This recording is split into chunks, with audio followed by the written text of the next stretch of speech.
पानी का उपयोग कर रहा है। 6000 से ज्यादा बांध बना लिए हैं। आप 4 नदियों का पानी इस्तेमाल नहीं कर पा रहे। 60% से ज्यादा नदी बेकार चला जा रहा है। पाकिस्तान उसका इस्तेमाल नहीं कर पा रहा। और सोडी साहब ने सही किया कि इस संधि में आतंकवाद का भी जिक्र किया और संजीव जी ने भी सही कहा कि भारत ने पहले ही आवेदन दे दिया था। उसके बाद भारत ने साफ तौर पर कह दिया, देश के प्रधानमंत्री ने कह दिया। बिलावल साहब तो मुझे लगता है 1 साल हो गया, 1 साल पहले कहते या तो पानी बहेगा या खून बहा देंगे, तो काहे नहीं कर लिए कुछ। हालांकि भारत इसका पक्षधर नहीं है, वो हमेशा शांति की बात करता है, लेकिन इतना ही शौक था बहाने का तो बहा लेते आकर। अच्छा मनोज भी, आपने जिस तरह बाकी मेहमानों को अनइंटरप्टेड टाइम दिया, मैं 2 मिनट सिर्फ आपसे चाहूंगा, चीजें बहुत ज्यादा हैं। ठीक है, 2 मिनट। पहले तो कर्नल सोडी साहब ने कहा ये टेरर स्पॉन्सरिंग के हवाले से, देखिए इस वक्त इस खित्ते में वो वाहिद मुल्क जो दहशतगर्दी को स्पॉन्सर कर रहा है अपनी प्रॉक्सीज के तहत, उसका नाम है भारत। प्रॉक्सीज कौन है? TTP, PLA, Afghan Taliban plus Jamatul Ahrar etcetera. आगे इन्होंने कहा जी कि आज पाकिस्तान का पानी हम नहीं रोक रहे, 6 से 8 साल में जब हमारा इंफ्रास्ट्रक्चर मुकम्मल हो जाएगा तो फिर पाकिस्तान बूंद बूंद को तरसेगा पानी। ये आप लोगों का ख्वाब है, आप 6 से 8 साल में इंफ्रास्ट्रक्चर बनाए। हम तो इंतजार कर रहे हैं ताकि आप लोग गरीब भारतीयों के अरबों रुपए इन इंफ्रास्ट्रक्चर्स के ऊपर लगा लें। जब आप लगा चुके होंगे हम फिर आपको तबाह करके बताएंगे, जब जलवे दिखाएंगे हम आपको अपने पता के अगले मिसाइल के। मनोज जी, मैंने अरे क्या बात कर रहे हो भाई? अरे मुंगेरी लाल के हसीन सपने हैं। अरे भाई कॉमेडी शो थोड़ी हो रहा है यार ये। अरे भाई गंभीर चैनल है, अरे गंभीर डिस्कशन चल रहा है यार। आप कमाल कर रहे हो, हंसाने और गुदगुदाने की बातें कर रहे हो। सोडी साहब जल्दी से जवाब दीजिए, समय खत्म हो रहा है। कर्नल साहब और ब्रिगेडियर साहब को अंदाजा है कि पाकिस्तानी अफवाज की कैपेबिलिटी क्या है? गुज़िश्ता साल 26 भूनी आपकी। अरे तो यार बोल बचन क्यों करते रहते हो? बिलावल साहब ने 1 साल पहले कहा था अगर आपके अनुसार पानी बंद है तो बहाओ ना, फिर आओ। बिलावल साहब की बात का भी जवाब देता हूं मैं। बिलावल सोडी साहब समय खत्म हो रहा है, एक एक लाइन में जवाब दे दो। मैं आपको ये बता देता हूं कि आप बनाए वो इंफ्रास्ट्रक्चर खड़ा करें, उसमें पानी हम वहां पर देखेंगे पानी कैसे बहता है। पानी नहीं बहने देंगे हम। समर्थ है पाकिस्तान के 2 या 4 टुकड़े करने के लिए।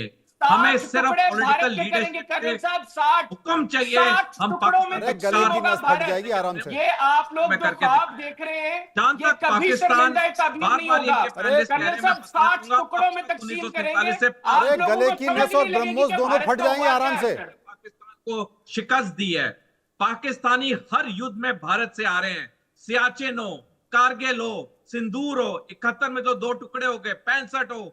मेरे को तो मनोज जी बस 1 मिनट देना। हाँ, मेरे तो बड़ी खुशी आती है भूतपूर्व फौजी होते हुए जब मैं पाकिस्तानी जर्नलों को मेडल पहन के देखता हूं। मेरे को ये नहीं समझ आता कि इन्हें युद्ध हारने के इतने मेडल कैसे मिल जाते हैं। ये तो शर्म की बात है। इनके तो यूनिफॉर्म में एक काला जूता होना चाहिए। संजीव जी बस आप भी संक्षेप में बोल दीजिए। और उस काले जूते के साथ हर भारतीय फौजी की तहरीके तालिबान पाकिस्तान की बात की है। भारतीय फौजी की वही तालिबान है जिसको कि ये कभी फ्रीडम फाइटर कहा करते थे, और आज ये दहशतगर्द हो गया है।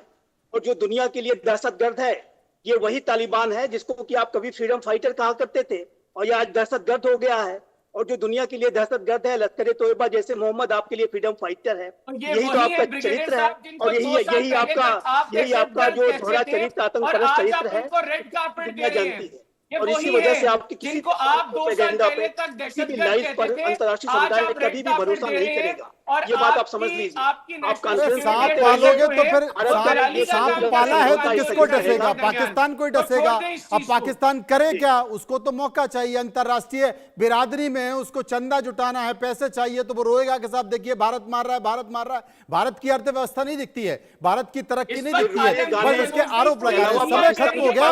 हैदर साहब फिर कभी अपन विस्तार से चर्चा करेंगे। संभाल के अपने आप को रखना, जमा खर्च जल्दी मत कर देना। अगले शो में अपन मिलते हैं। फिलहाल रुकना चाहते हैं। बहुत बहुत शुक्रिया करना चाहता हूं सभी का। समय खत्म हो रहा है। इस खबर पर, इस चर्चा पर हम यहीं पर विराम देते हैं। आगे बढ़ते हैं और बात करते हैं खबर की। भारत का ग्रीन फ्यूल मिशन लगातार दौड़ रहा था, फुल स्पीड में दौड़ रहा था, लेकिन पड़ोसी देश है जिसका नाम है भारत, जिसका नाम है भूटान, और भूटान से एक संकेत निकल कर आ रहा है। भूटान ने यह कहा है कि भाई इथेनॉल पेट्रोल हम नहीं लेंगे। यह खबर विस्तार से दिखाएंगे, मेरे साथ बने रहिए।